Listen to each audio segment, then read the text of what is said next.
Okay, क्या वचन के लिए हम तैयार हैं? आमेन। जोर से बोलिए हालेलुया। और इन दिनों जो है हम एक व्यक्ति के बारे में मनन कर रहे हैं। वो कौन है?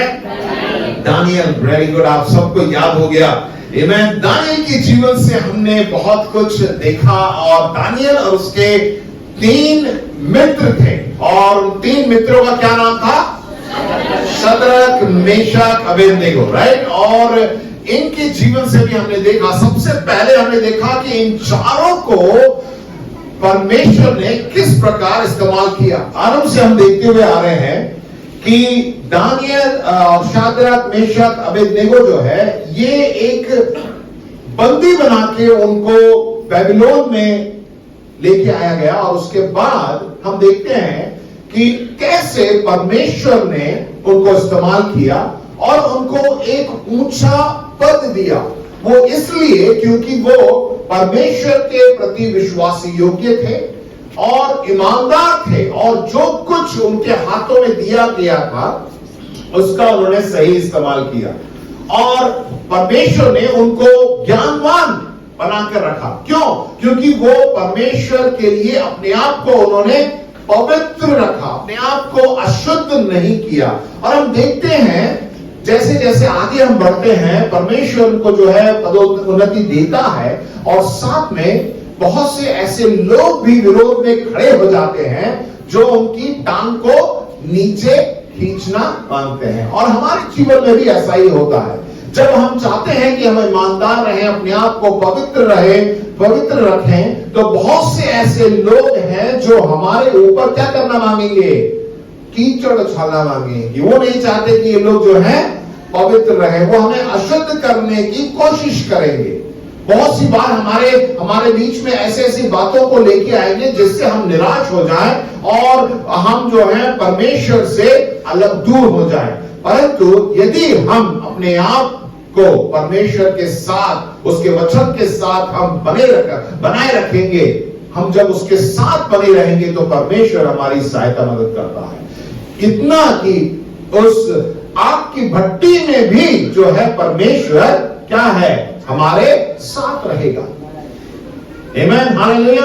आपने महसूस किया अपने जीवन में बहुत सी बार जब हम परमेश्वर के लिए खड़े होते हैं और ये संसार हमें आग में झोंक देता है और उस आग में भी वचन में क्या लिखा हुआ है कि वो 3 लोगों को राजा ने उसके अंदर डाला, परंतु वहां पे कौन था? चौथा व्यक्ति था। वो चौथा व्यक्ति कौन था? वचन में ऐसा लिखा है कि वो परमेश्वर का पुत्र यानी प्रभु यीशु मसीह उनके साथ था। प्रिय भाइयों बहनों, आज भी प्रभु यीशु मसीह हमारे साथ है। आमेन, बोलिए हालेलुया। प्रभु के लिए जोर से ताली बजाएं। आमेन, आमेन, प्रेज़ द लॉर्ड। और हम आगे देखते हैं बहुत सी ऐसी बातें होती हैं और हम आज 6ठे अध्याय में हम कुछ बातों को देखेंगे। और ये जो 6ठा अध्याय है हम सब जानते हैं, जिन्होंने परमेश्वर के वचन को पढ़ा है, इस बाइबल को पढ़ा है, या छोटे बच्चे जो संडे स्कूल जाते हैं और जिन्होंने संडे स्कूल अटेंड किया है, वे लोग जो हैं इसको अच्छी तरह इस कहानी को, ये कहानी नहीं है, एक सच्ची घटना है, उसको जाना है। आमेन। इस अध्याय में हम देखते हैं कि परमेश्वर कैसे अद्भुत रीति से दानियल के जीवन में कार्य करता है। और हम सब इस कहानी को जानते हैं जिन्होंने बाइबल को पढ़ा है। और इस अध्याय में से मैं आपके सामने 5 बिंदु यानी 5 ऐसे सिद्धांतों को आपके सामने रखूंगा, या आप इन 5 बातों को हम सीख सकते हैं इस अध्याय में से जो परमेश्वर ने दानियल के जीवन में किया। आइए हम दानियल उसका 6ठा अध्याय हम देखेंगे। और जब हम देखते हैं, सर्वप्रथम सबसे पहला बिंदु था कि दानियल ने अपने स्तर को बनाए रखा। अब दानियल का क्या स्तर था? दानियल, अब देखिए उसके जो दोस्त हैं 3 लोगों को छोड़ दीजिए, अब आज हम दानियल के बारे में देखेंगे। हमने पढ़ा था पहले अध्याय में कि दानियल और उसके तीनों मित्रों ने अपने आप को पवित्र रखा। कैसे पवित्र रखा? राजा के भोजन को, मतलब खाकर अपने आप को अशुद्ध नहीं किया, अपने आप को उन्होंने पवित्र रखा। और आपको मालूम होना चाहिए कि उस समय जब वो बंदी थे, अब वो बंदी नहीं है, अब उनके हाथों में जो है बहुत सा अधिकार मिल चुका है, उनको पदोन्नति मिल गई है, और अब भी वो अपने आप को जो है पवित्र बनाया। और यहां पे लिखा है दानियल ने जो है अपने आप को जो है पवित्र रखा है और उस स्तर को जो है बनाए रखा।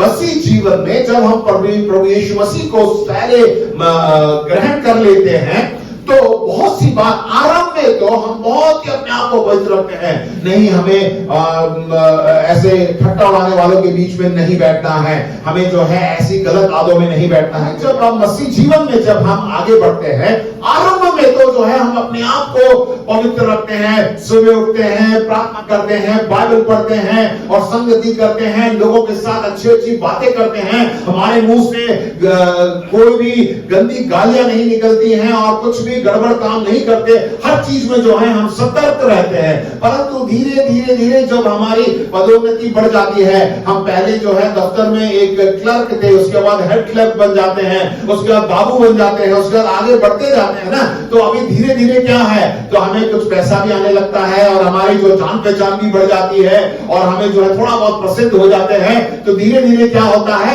हम उस कभी कभार, मैं ये नहीं कह रहा कि हर किसी के साथ, कभी कभार हम आप ईमानदारिता और वो सत्य निष्ठा जो है हमारे अंदर से धीरे धीरे लीक होने लगती है। कोई आके बोलता है अरे वो बाबू है ना, उससे बात कर लो, वो काम करा देगा। वो कौन है बाबू? मैं ही हूं। क्यों? क्योंकि मैं क्या हूं, अब मेरी पदोन्नति हो गई है, अब मैं जो है साहब से जाके बोलूंगा तो मेरी बातें वो भी सुनता है। तो हर कोई आने लगता है कि बाबूजी ऐसा है, थोड़ा हमारी फाइल आगे खिसका दो, इनाम मिल जाएगा। तो साथ में मिठाई का डिब्बा ही मिल जाता है। तो मिठाई खाने में कोई हर्ज नहीं है, खा लीजिए मिठाई, परंतु आप मिठाई खा के क्या कर रहे हैं, आप गलत काम करते हैं। ऐसा नहीं होना चाहिए। जो पदोन्नति मिल जाती है तो बहुत सी बार हमें ऐसा लगने लगता है कि मेरे बिना काम नहीं होगा, अब सब कुछ मेरे द्वारा होता है। कभी कभार जाने अनजाने में, देखिए किसी की मदद करना बुरी बात नहीं है, आप मदद करिए। जब कोई जरूरतमंद आपके सामने व्यक्ति आता है, अगर आप ऐसे दफ्तर में हैं, ऐसे पोजीशन में हैं, ऐसी आपको तो पद मिला है, तो आप जो है मदद कर सकते हैं। परंतु उसको अगर गलत तरीके से आप उसका इस्तेमाल करते हैं तो वो गलत है। वो आपके अंदर से वो इमारतें आपके अंदर, आपके जो अंदर से जो है आपकी आवाज आएगी कि जो कर रहे हो वो गलत है, राइट? तो ऐसे काम हमें नहीं करने। यहां पे देखिए दानियल जो है इतनी पदोन्नति मिलने के बाद एक बड़ा अफसर भी बन गया, उसके बाद भी जो है वो अपने आप को जो है पवित्र रखता है, उसके अंदर सत्यनिष्ठता है, उसके अंदर ईमानदारी है, और वो जो है आगे की ओर जब आगे बढ़ रहा होता है, देखिए अब हम आगे देखेंगे कि उसने अपने जीवन को इस तरह पवित्र रखा कि उस पर कोई दोष भी नहीं लगा सका। वचन में ऐसा लिखा हुआ है। देखिए दानियल उसका 6वां अध्याय 1 से 4 तक में जो है आपके सामने पढ़ूंगा। देखिए क्या लिखा हुआ है। दारा को वह अच्छा लगा कि अपने राज्य के ऊपर 120 ऐसे अधिपति ठहराए जो पूरे राज्य में अधिकार रखे, और उनके ऊपर उसने 3 अध्यक्ष जिसमें से दानियल एक था। देखिए वहां पे 120 अधिपति हैं और उनके ऊपर 3 लोग जो हैं, 3 अध्यक्ष को रखा, उनमें से एक कौन था? दानियल था। इसलिए ठहराया कि वे अधिपतियों से लेखा लिया करे और इस रीति राजा की कुछ हानि ना होने पाए। जब यह देखा गया कि दानियल में उत्तम आत्मा रहती है, राजा ने भी देखा, लोगों ने भी देखा, क्या है? उत्तम आत्मा रहती है, तब उसको उन अध्यक्षों और अधिपतियों से अधिक प्रतिष्ठा मिली। वरन राजा यह भी सोचता था कि उसको सारे राज्य के ऊपर कहना है। राजा के अंदर एक बात भी आई, एक विचार आया कि इसे जो है और आगे बढ़ाना चाहिए। तब अध्यक्ष और अधिपति राज कार्य के विषय में दानियल के विरुद्ध दोष ढूंढने लगे। जब हम परमेश्वर के लिए खड़े होते हैं तो तो बहुत से ऐसे लोग हैं वो हमें क्या ढूंढेंगे? दोष ढूंढेंगे। देखिए लिखा हुआ दोष ढूंढने लगे, परंतु वह विश्वास योग्य था। दानियल क्या था? जोर से बोलिए, क्या था? विश्वास योग्य था और उसके काम में कोई भूल या दोष ना निकला और वे ऐसा कोई अपराध या दोष ना पा सके। प्रिय भाई बहनों, इससे हमें क्या सीखने को मिलता है कि जब हम परमेश्वर के लिए खड़े होते हैं तो बहुत से ऐसे लोग हैं जो हमें नापसंद करेंगे और वो हमेशा ढूंढते रहेंगे कि इसमें कौन सी ऐसी बात है जिसको रखकर मैं इसको नीचे खींच लूं। इसलिए हमें क्या है, कोई भी ऐसा दरवाजा, कोई भी ऐसा कार्य नहीं करना है जिससे उनको जो है उनके पकड़ में हम आ जाएं। हर किसी के पास कहीं ना कुछ कमी है, राइट, होती है ना, परंतु हमें उसको सुधारना है। मैं ये नहीं कह रहा कि हम सब एकदम सिद्ध हैं, नहीं, हम सिद्धता की ओर बढ़ रहे हैं। बहुत सी बात, कुछ ऐसी बातें हैं। देखिए मैं यहाँ पे पासवान हूं, मैं आगे सामने खड़े होकर आपको वचन दे रहा हूं, बहुत अच्छा लगता है, परंतु मेरा जीवन बाहर रास्ते में कैसा है वो कौन जानता है? मैं खुद जानता हूं। कभी कभार कहीं गलती से किसी ने देख लिया मैं कैसे रिक्शा वाले के साथ लड़ रहा हूं या किसी और व्यक्ति के साथ लड़ रहा हूं, तो आप देख कर पादरी साहब है, तो वो कैसे बोल रहे हैं, तो आपको क्या मालूम पड़ गया कि पादरी साहब के साथ ये एक कमजोरी है। यहां तो सब कुछ सही है आज के इतवार के दिन। किसी दिन आप मार्केट में मिल गए, किसके मुंह में कुछ लगा रखा है, अरे ये तो भैया बहुत अच्छे थे, परंतु देखो मार्केट में देखो क्या लगा के रखा है इन्होंने, तो देख अरे इनकी तो ये कमजोरी है।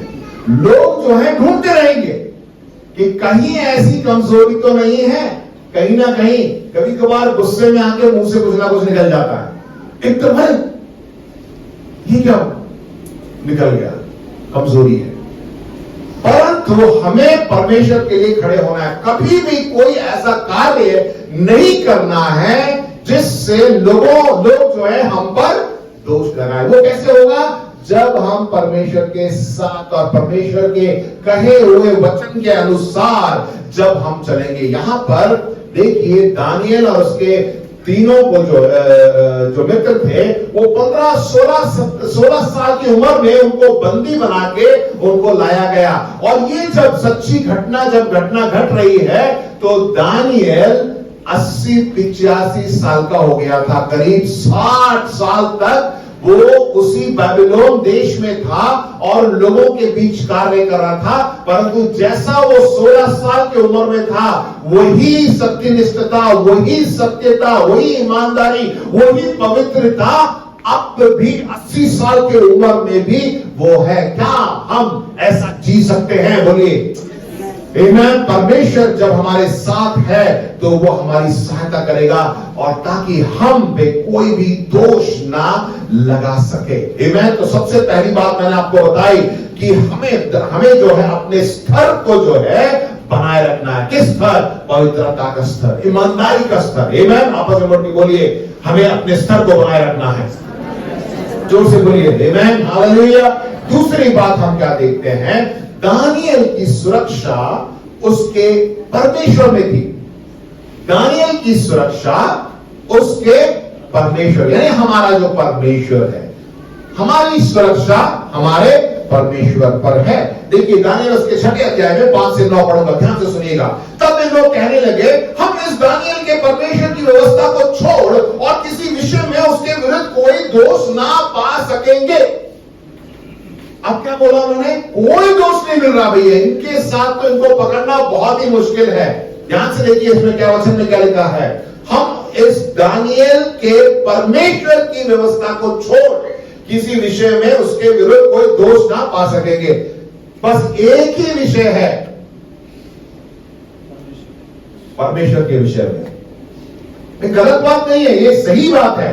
पर वो क्या कह रहा है कि अरे यार ये व्यक्ति तो परमेश्वर से बातें करता है, परमेश्वर की आज्ञा को मानता है, इस विषय में अगर हम कुछ गड़बड़ी करके इसको नीचे कर लाएं तो हम इस पे दोष लगा सकते हैं, इसके अलावा कोई दोष हम इस पे लगा नहीं सकते। ये बताइए ये सही बात है या गलत बात है? बताइए। अगर हमारे जीवन में कोई बोलता है अरे यार ये व्यक्ति तो हमेशा कलीसिया में जाता है, ये व्यक्ति तो हमेशा दुआ करता है, ये व्यक्ति तो हमेशा बाइबल पढ़ता है, लोगों की सेवा करता है, लोगों से प्रेम करता है, उनके साथ संगति करता है, उनकी मदद करता है, ये अच्छी बात है गलत बात है? इसमें भी लोग क्या करेंगे?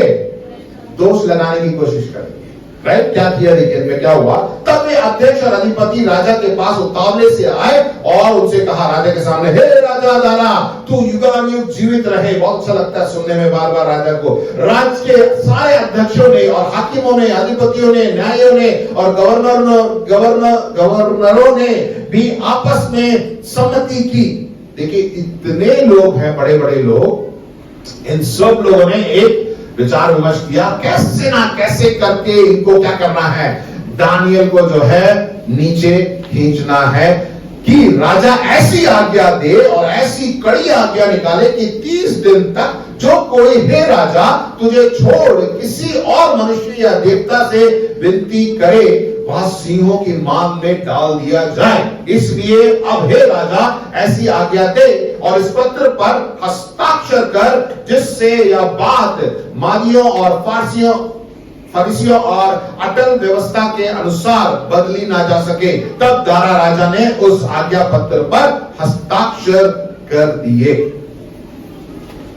क्या है, क्या आज्ञा निकाली कि अगले 30 दिन तक राजा को छोड़कर आप किसी के सामने दंडवत नहीं करेंगे। मतलब आप किसी और अन्य देवी देवताओं की आराधना नहीं करेंगे, केवल राजा दारा के सामने आप दंडवत करेंगे, राइट? क्योंकि उन्होंने जान लिया था कि ये इस दानियल को पकड़ना बहुत मुश्किल है, और इस तरह का उन्होंने एक पत्र तैयार किया राजा से ही, जो है राजा का भाई, अगर आपके सामने कोई आके बोलता है कि 30 दिन आप ही के सामने आएंगे, आप ही का काम है, आप ही का राज है, तो आप खुश नहीं होगा? राजा बहुत कुछ हुआ, हाँ देखते हैं, बढ़िया है, 30 दिन तक सब लोग मेरे ही सामने आएंगे, सब रोज सुबह में निकलूंगा तो सब मेरा सलाम करेंगे, कोई दंडवत करेगा, तो उसे भी अच्छा लगेगा ना, क्योंकि वो राजा है, राइट? तो उसने कहा हाँ ठीक है चलो कर दिया। तो उसने क्या किया, हस्ताक्षर कर दिए और सबको बता दिया। फिर देखिए यहां पर ऐसी जब बात हुई, दानियल ने सिर्फ एक काम ही किया, सिर्फ एक काम किया, उसने और कुछ नहीं किया। 10वें वचन में लिखा है, जब दानियल को मालूम हुआ कि उस पत्र पर हस्ताक्षर किया गया है, तब बोलिए तब, बोलिए क्या, तब वह अपने घर में गया, डर के मारे चाबी घुस गया, दरवाजा बंद किया, खिड़की बंद किया, सो गया। ऐसा लिखा है। तब वह अपने घर में गया जिसकी उपरोटी कोठरी की खिड़कियां यरूशलेम की ओर खुली रहती थी। उसे मालूम था कि यरूशलेम कहां है और यरूशलेम की ओर उसके खिड़की का मतलब हमें मालूम होना चाहिए कि हमारा परमेश्वर कहां पर है, राइट? यरूशलेम की कोठरी की खिड़कियां यरूशलेम की ओर खुली रहती थी और अपनी रीति के अनुसार जैसा वह दिन में 3 बार अपने परमेश्वर के सामने घुटने टेक कर प्रार्थना और धन्यवाद करता था, वैसा ही तब भी करता रहा। बोलिए आमीन।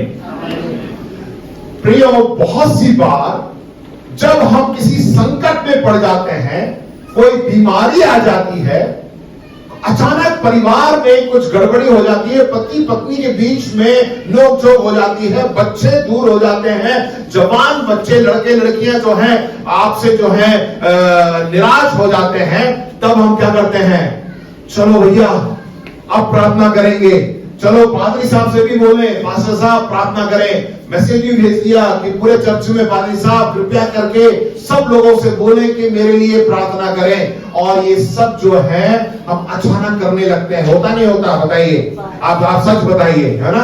अचानक कुछ हो जाता तभी हम बोलते हैं फोन करके कि सब आकर सिर्फ पादरी साहब ने सब लोगों को बोल देंगे प्रार्थना करिए, प्रार्थना करिए, प्रार्थना करिए, प्रार्थना करिए, मेरे लिए हो रहा है, मेरे को प्रार्थना करिए, प्रार्थना करिए। आप भी क्या है 3 बार या 6 बार प्रार्थना करेंगे जब भी प्रार्थना करते हैं। परंतु यहां पर देखिए वचन ध्यान से, फिर से मैं पढ़ूंगा, उसको ध्यान से सुनिए क्या लिखा हुआ है। और अपनी रीति के अनुसार, मतलब जैसा पहले करता था, 15-16 साल की उम्र से करता था, वही 80-85 साल के उम्र में भी उसी रीति में। क्या रीति थी? अपने रीति के अनुसार, जैसा दिन में 3 बार अपने परमेश्वर के सामने घुटने टेक कर प्रार्थना और धन्यवाद करता था, वैसा भी तब भी करता रहा। इसका मतलब वो घबराया नहीं, उसने अपने रूटीन को चेंज नहीं किया। अब भाई ऐसा है, अब परिवार में सब परेशानी हो गई है, अब हम क्या करेंगे, हर शाम को 7 बजे से 8 बजे तक परिवार के सब लोगों को आना है, अब हम अगले 30 दिन तक ऐसा करेंगे। अच्छी बात है, करिए। अच्छा होता कि पहले से ही आप ये करते रहते, तो ये गड़बड़ी, ये परेशानी आपके परिवार में नहीं आती। अब भी करेगा परमेश्वर, अब कुछ काम करेगा, परंतु क्या जरूरत है, इसको आप आदत बना लीजिए। कहने का मतलब है कि अगर हम परिवार में रहते हैं और व्यक्तिगत रूप में भी हम अपने प्रार्थना के जीवन को देखें, क्या हम एक समय दे रहे हैं, क्या ये हमारे जीवन में एक रीति है कि हाँ मैं सुबह उठकर प्रार्थना करूंगा, सुबह उठकर परमेश्वर के वचन को पढ़ूंगा, और क्या परिवार के साथ एक साथ मिलकर में हम सब प्रार्थना करेंगे, क्या हमारे रीति में है या नहीं? प्रिय भाई लोग, अगर नहीं है तो आज आप निर्णय ले लीजिए, आज जब आप घर जाएंगे परिवार के साथ मिलकर आप प्रार्थना करिए। व्यक्तिगत रूप से जो है अपने लिए एक टाइम टेबल बना के रखिए कि मैं इस वक्त प्रार्थना करूंगा, वो हमारी आदत बन जानी चाहिए। और यहां पे क्या लिखा हुआ है कि दानियल ने भी ऐसा ही किया, इसीलिए परमेश्वर की सुरक्षा उस पर बनी रही। परमेश्वर जो है हमेशा उनकी सुरक्षा करता रहा। पहले अध्याय में जब उन्होंने बताया ना कि हम राजा का भोजन नहीं खाएंगे, तो वो जो किसके पास गए थे, वो बताने के लिए, जो उसको खिलाने पिलाने के, जिनके ऊपर वो जिनके अधीन में वो था, उस व्यक्ति से उन्होंने जाके बोला कि हम नहीं करेंगे। तो उसके सम्मुख भी जो है परमेश्वर का अनुग्रह को प्राप्त हुआ, और उन्होंने कहा ठीक है कोई बात नहीं, क्योंकि अगर वो नहीं मानते तो वो व्यक्ति मारा जाता राजा के, क्योंकि वो कमजोर हो जाते, परंतु उसके सामने भी अनुग्रह को उन्होंने प्राप्त किया। हम ये देखते हैं, पहले अध्याय में देखते हैं, जब वो जवान थे, राइट, तो परमेश्वर उनके साथ था, इसीलिए परमेश्वर का अनुग्रह उन पर हुआ। आगे देखिए, तीसरा, दानियल ने ईश्वरीय परीक्षा को सहा। अब यहाँ पे कभी कभार परमेश्वर जो है हमारी परीक्षा लेता है। क्या आप समझते हैं परमेश्वर हमारी परीक्षा लेता है, नहीं लेता है? कभी बार लेता है ताकि हम मजबूत हो जाएं, राइट। यहां पे क्या हुआ देखिए, दानियल 6 अध्याय के 11 से 18 तक मैं पढ़ूंगा कि बहुत सी बात जब ऐसी परेशानी आ जाती है ना, हम निराश हो जाते हैं। हम सोचते हैं कि परमेश्वर तूने मुझे छोड़ दिया है, क्या मुझे ऐसा कर दिया, मैं तब से प्रार्थना कर रहा हूं, कितने सालों से प्रार्थना कर रहा हूं, कुछ भी तो नहीं हो रहा है, क्या तू है या नहीं है, कभी कभार हम पूछने लगते हैं। तब उन पुरुषों ने उतावले से आकर दानियल को अपने परमेश्वर के सामने विनती करते और गिड़गिड़ाते हुए पाया, अतः वे राजा के पास जाकर उनकी राजा आज्ञा के विषय में उससे कहने लगे, हे राजा, क्या तूने ऐसे आज्ञा पत्र पर हस्ताक्षर नहीं किया कि 30 दिन तक जो कोई तुझे छोड़ किसी मनुष्य या देवता के विनती करेगा वो सिंहों की मांग में डाल दिया जाएगा? राजा ने उत्तर दिया, हाँ, नाजियों और फारसियों के अटल व्यवस्था के अनुसार यह बात स्थिर है। तब उन्होंने राजा से कहा, इन यहूदी बंदियों में से जो दानियल है, उसने हे राजा, ना तो तेरी ओर कुछ ध्यान दिया और ना तेरे हस्ताक्षर किए हुए आज्ञा पत्र की ओर वह दिन में 3 बार विनती किया करता है। यह बात सुनकर राजा बहुत उदास हुआ। देखिए, राजा उसे बहुत, हमने पहले क्या पढ़ा था कि उसे पदोन्नति देने वाला था, और लोगों ने उसके खिलाफ ऐसे षड्यंत्र रचा और अब उस पर दोष लगा दिया। अब राजा भी जब इस बात को सुना तो वो भी क्या लिखा हुआ है, उदास हो गया और दानियल को बचाने का उपाय सोचने लगा। परंतु कोई फायदा नहीं, क्योंकि राजा ने खुद हस्ताक्षर कर दिए। अब राजा कुछ नहीं कर सकता है। फिर क्या हुआ देखिए, आगे देखते हैं हम कहानी में। अगर आप बाद में समय ज्यादा नहीं लूंगा, आप जाके घर पे जाके जरूर इस 6ठे अध्याय को आप पढ़िए, तो अब ये सब बातें होती हैं। और उसके बाद जो है राजा को जो है उसको क्या करना है, उसने भाई आज्ञा दे दी है, उसी के मुताबिक उसको करना ही है। उसमें अदला बदली अब बिल्कुल नहीं हो सकता है। और दानियल को कहां डाल दिया गया, शेरों की मान में डाल दिया। अब ये जो षड्यंत्र जिन्होंने रचा था वो बहुत खुश हुए, कहा तो छुटकारा मिल गया, दानियल हट गया, तो अब हम अपने देश में खूब कमाएंगे, खूब अपनी चलाएंगे, अब हमारा ही राज चलेगा, ऐसा उन्होंने सोचा। अब तो छुटकारा मिल गया है, परंतु ऐसा नहीं हुआ। और इस वक्त जब शेरों की मान में डाल दिया गया, तो दानियल ने भी, शायद बाइबल में नहीं लिखा है, सोचा होगा कि प्रभु तू क्या छोड़ के चला गया मुझे, अब तो लगता है कुछ भी नहीं हो रहा है, अब मेरा जीवन यही खत्म होने वाला है। कभी कभार हम भी सोचते हैं बस अब तो बहुत कर लिया, थक गए हम। परंतु जब शेरों की मान में डाल दिया गया, तब वहां पे परमेश्वर एक अद्भुत काम करता है। कभी कभार लगता है कि परमेश्वर छुट्टी पे चला गया, नहीं।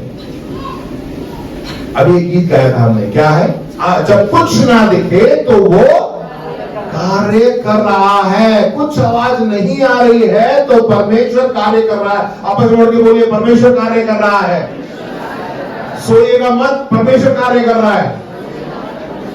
आमेन, प्रेज द लॉर्ड। 6 में 19 से देखिए, भोर को, बोलिए क्या, राजा उठता है। ये मेरे को बहुत अच्छा लगता है। भोर को पौ फटते ही, बोलिए सब एक साथ मिलिए, भोर को पौ फटते ही राजा उठा और सिंहों के गड्ढे की ओर फुर्ती से चला।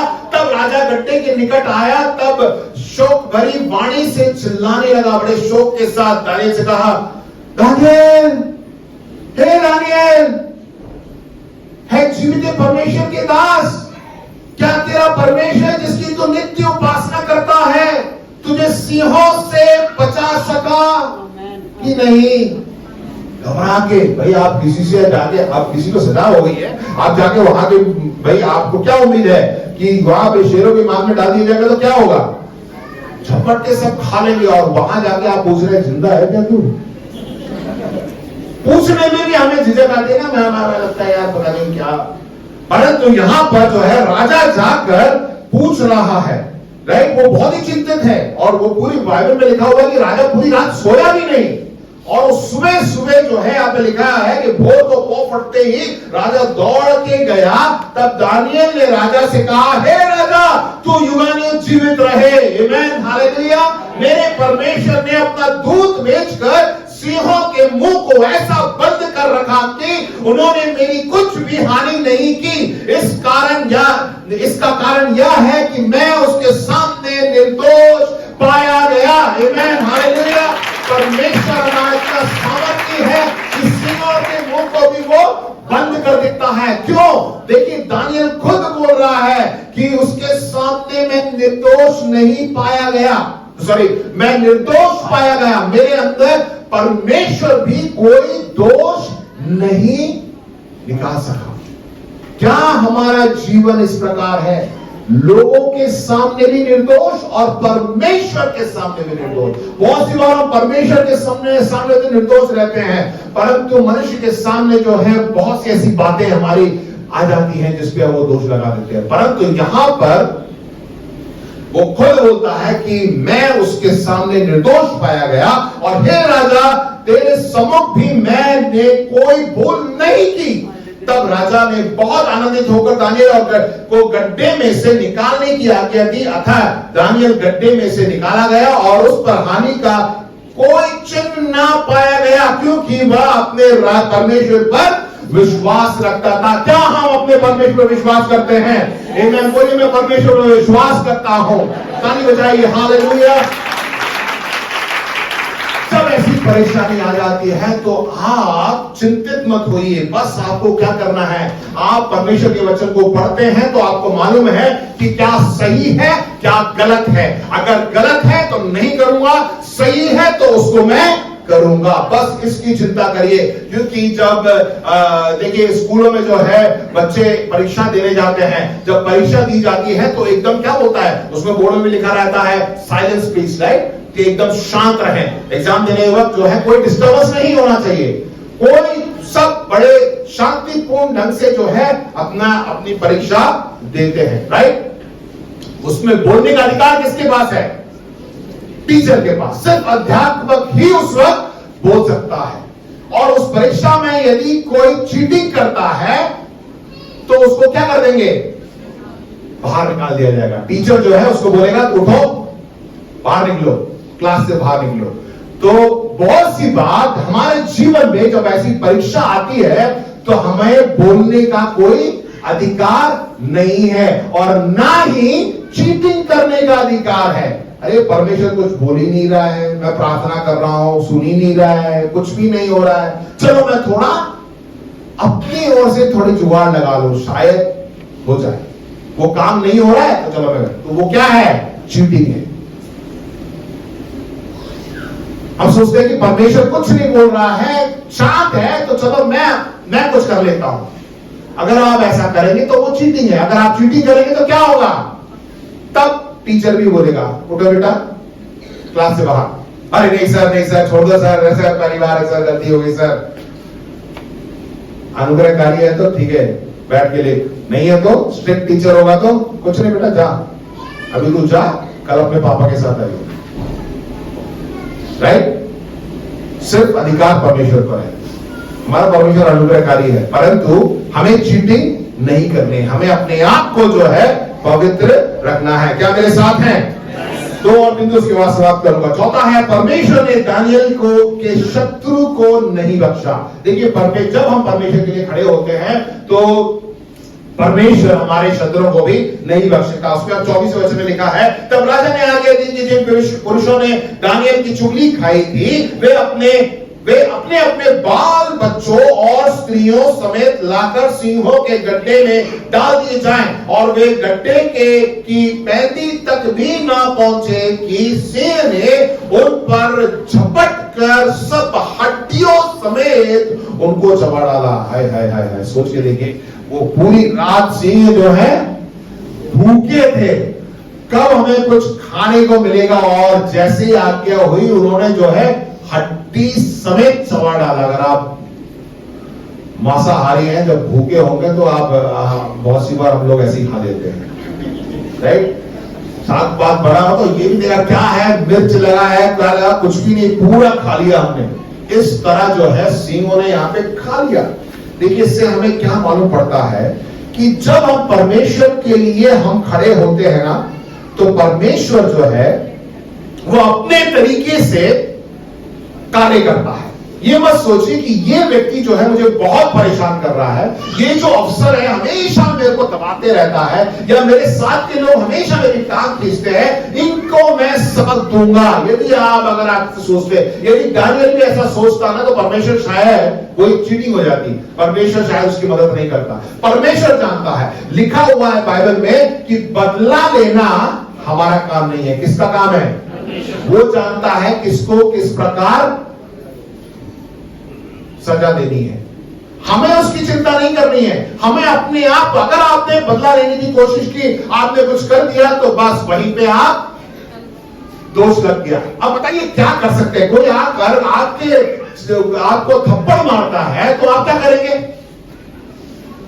बताइए ना, हम सबने वचन भी पढ़ा है, राइट? क्या करेंगे? दूसरा भी दिखा देंगे। ये लिखा है कि आप उसको उल्टा मारिए। कहने का मतलब यही है, अगर कोई आपको एक गाल पे थप्पड़ मारेगा तो ये नहीं कि हाँ भैया दूसरा भी मार लो, तीसरा भी मार लो। कहने का मतलब यह है कि आपको पलटा नहीं लेना है। वचन में ऐसा लिखा है कि अपने दुश्मनों से भी प्रेम करना है। मारे तो बोलिए प्रभु आपको आशीष दे। तुम्हें मारने से तुम्हें तसल्ली होती है, खुशी होती है, मार लिया खुश जाओ। बहुत से लोगों को यही होती है, चुप नहीं रह सकते, गाली बकेंगे, क्योंकि अंदर गाली नहीं बकेंगे ना तो उनके पेट में दर्द होता है। हाथ पांव नहीं चढ़ाएंगे तो उनको बहुत परेशानी होती है। करने दीजिए, आप उनसे बोलिए प्रभु आशीष दे। बस आपको मुस्कुराकर जो है, जब बड़ा दिन आएगा तो उनको केक दे दीजिएगा, बड़ा दिन मुबारक हो, केक खाइए। वो भी थोड़ा चौंक जाएगा, अरे क्या आदमी है, राइट? ऐसा ही करना वचन में लिखा हुआ है, क्योंकि पलटा जो है परमेश्वर लेगा, हमें नहीं लेना। अगर हमने ले लिया तो हमारे हाथ में दोष लग जाएगा, हमारे जीवन में दोष लग जाएगा, इसलिए हमें नहीं लेना है। और दानियल ने भी ऐसा ही किया और परमेश्वर ने उसके दुश्मनों को नहीं बख्शा। उनको देखिए पूरे परिवार सहित उनको दंड की आज्ञा मिल गई। अब मेरे साथ है आखिरी बिंदु, परमेश्वर का हमेशा एक उच्च उद्देश्य होता है। जो भी हमारे जीवन में घटना घटती है, जो कुछ भी होता है, उसमें परमेश्वर का एक उद्देश्य है। क्या उद्देश्य? देखिए 25 से 28 तक लिखा है, तब दारा राजा ने सारी पृथ्वी में रहने वाले देश देश और जाति जाति के सब लोगों और भिन्न भिन्न भाषा बोलने वालों के पास यह लिखा, राजा ने लिखा, तुम्हारा बहुत कुशल हो। मैं यह आज्ञा देता हूं कि जहां जहां मेरे राज्य का अधिकार है, वहां के लोग दानियल के परमेश्वर के सम्मुख कांपते और थरथराते रहे, क्योंकि जीविता और युगानुयुग एक रहने वाला परमेश्वर वही है। उसका राज्य अविनाशी और उसकी प्रभुता सदा स्थिर रहेगी।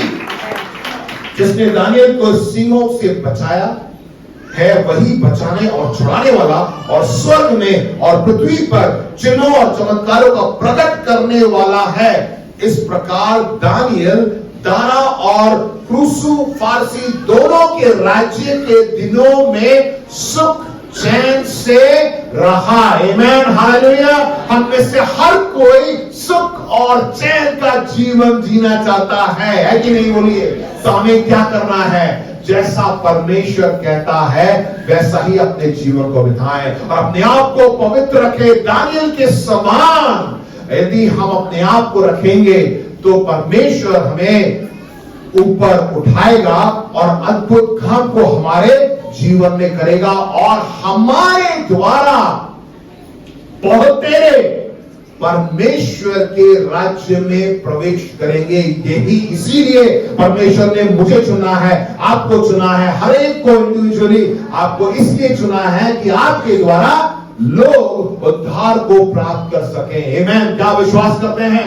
आप ऐसे अकस्मात तक यहाँ पे नहीं पहुंचे हैं, ये मत सोचिए कि मैं गलती से मैं यहाँ टपक गया इस विक्ट्री चर्च में, इस कलीसिया में। आप ये मत सोचिए, परमेश्वर के ने आपको चुना है, एक उद्देश्य है। जब आप परमेश्वर के लिए खड़े रहेंगे तब परमेश्वर आपको इस्तेमाल करेगा। ये कभी ये मत सोचिए कि मैं एक साधारण सा विश्वासी हूं, मुझसे क्या लाभ होगा, चलो ऐसी जीवन बिताते हैं। नहीं प्रिय भाई बहनों, आपके जीवन को लोग देख रहे हैं। मेरे बाल बोलो ना, हर बार हर कोई आपको देख रहा है कि आप कहां जा रहे हैं, आप कैसे रह रहे हैं, क्या खाते हैं, क्या पीते हैं, क्या पहनते हैं, किधर जाते हैं, क्या संगति करते हैं। लोग जो है आपके ऊपर नजर लगाए रखे हुए हैं, इसलिए कि आपका कोई दोष निकल जाए या आपसे देखे परमेश्वर आपके द्वारा, आपके जीवन के द्वारा जो है उनको भी कुछ सीखने को मिले। हमें क्या करना है? अपने आप को पवित्र रखना है। और इसी के साथ जो है मैं समाप्त करना मांगता हूं। इसलिए प्रिय भाई बहनों, इन सब बातों को आप ध्यान से विचार करिए और अपने जीवन में लागू करिए। 5 बातें दानियल ने अपने स्तर को बनाए रखा। हमें अपने स्तर को बनाए रखना है। किसी भी कोई ऐसा मौका नहीं लगना चाहिए कि हमें कोई दोष लगा सके। अपने आप को पवित्र रखें, परमेश्वर के वचन के मुताबिक आप चलें। दानियल की सुरक्षा उसके परमेश्वर ने दी, हमारी सुरक्षा हमारा परमेश्वर हमें देता है। उस पर विश्वास करिए, चाहे कुछ भी हो जाए। परमेश्वर, इवन शेरों की मांग में डाल दिया जाए या आग की भट्टी में डाल दिया जाए, परमेश्वर हमारी सुरक्षा है। फिर हमने देखा दानियल ने उस ईश्वरीय परीक्षा को भी सह लिया। कभी कभार लगता है कि परमेश्वर कुछ नहीं कर रहा है, हो सकता है कि हम उस परीक्षा से होके गुजर रहे हो। हमें है परमेश्वर पर पूरा भरोसा रखना है। चौथी बात, परमेश्वर ने दानियल के शत्रु को भी ना बख्शा। मतलब क्या है कि हमें पलटा नहीं लेना है, हमें दूसरों पर